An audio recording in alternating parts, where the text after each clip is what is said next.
Here to an outcrop like this to measure it. You must be very careful that you distinguish between what is lying loose and what is fixed. Measuring loose blocks is a waste of time. Right? It's a good practice, but it's a waste of time. There won't be any geology with it. So you go up there, and it looks like the closer to the top is fixed. You have the grey and the brown, it's the ripple marks on it, halfway up. Blocks, and you have your hand out how to use which compass. In all cases the flap must be firmly pressed off the rock. For the one in the black cover, the orange compasses or that doesn't have a mirror, just the fry barrier, you now need to release, once you have put the bubble in the ring, you need to release the needle by pressing the button on the right hand side. For the ones in the brown leather cover, which you call the big letters Krans on it, it's the other way around. Once you put the flap on and you put the bubble in the ring, and the needle has come to a standstill, you press the button on the right hand side to stop the needle from moving. In both cases you have the dip on the hinge. So you take it off the rock, you make sure that the flap doesn't move. And in some cases you have to do it with two hands because the flap is a bit loose.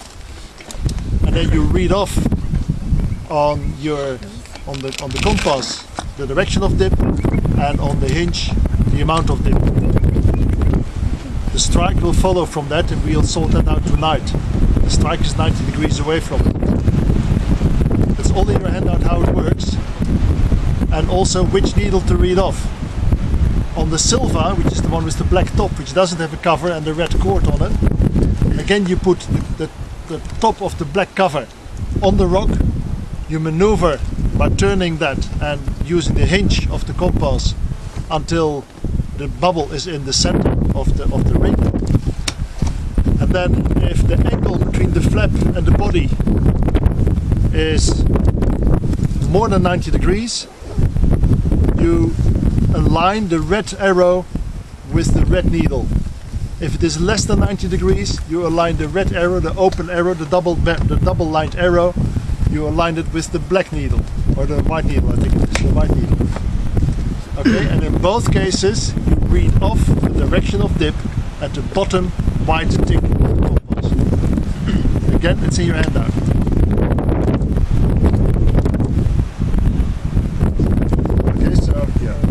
So this is your Silva. In this case now it's more than 90 degrees, so you must align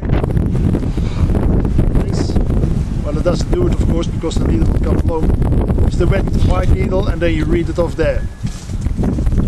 Okay, with the other two compasses you've got a button over here and you read it off like that. Thank you. This one, you see this one doesn't quite stay where it should stay, right? But here you have the dip. And you've got on this one, you've got red lines, and you've got no lines, and you've got red lines again. So if it is more than 180 degrees, you'll see that this little black tick here on the side is with the red lines. That means you read off the red needle. If it is less than 90 degrees, it's again with red lines, and you read off the red needle. Okay, so it is less than 90 degrees when you're sitting underneath the rock. It is like this between 90 and 0 when you're sitting on top of the rock. And if it dips away from you, then it is again the red line. The red line is the red needle. Okay, and in this case you must release the needle by pressing this button. You press this button to release the needle, and once it comes to a standstill you let go, and then you can take it off the rock and you can read it off. It gives you direction of dip. Does somebody here have the Krans? So it comes in a little brown cover.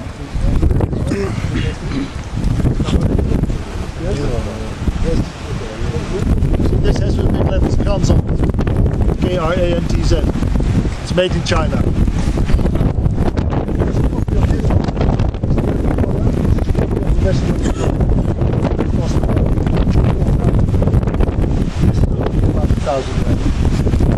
Okay, this one is still new. So this is all tight. You've got a scale here. You've got the degrees here, which you can also read of over there. And this is the needle, the stopper.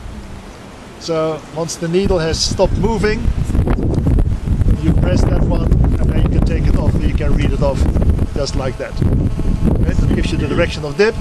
Here it is the opposite from the other one. If there is a line next to it, you read off the white needle. If there is no line, you read off the black needle. But also this gives you direction of dip in one go.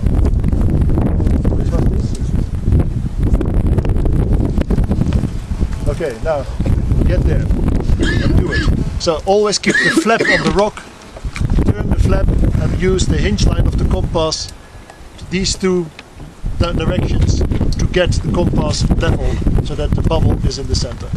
Now, can you look around? Look at these, at the rock over there. Anyone in there? Classify that rock. What kind of a form would you call that? Syncline. Well, why syncline? It's anti. Which one? Well, I would call it an anti-form, because I do not know whether the stratigraphy is the right way up or not. Because you can have an anticlinal synform or a synclinal antiform. Right? We'll look at that tonight again. But the shape of the fold, it looks like you've got two sets of fold axes doing this. 60 degrees to each other. Right? Like a conjugate set.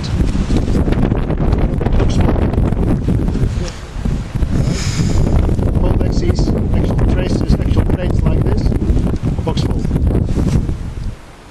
So when you see that over there, that's what you can expect here as well, because that's down strike. So when you see that, you measure it here, and then you go that way to find out what side of the hinge you are, and whether you can follow that pattern that you see on the other side. You don't have to climb all the way up there if you can find it here.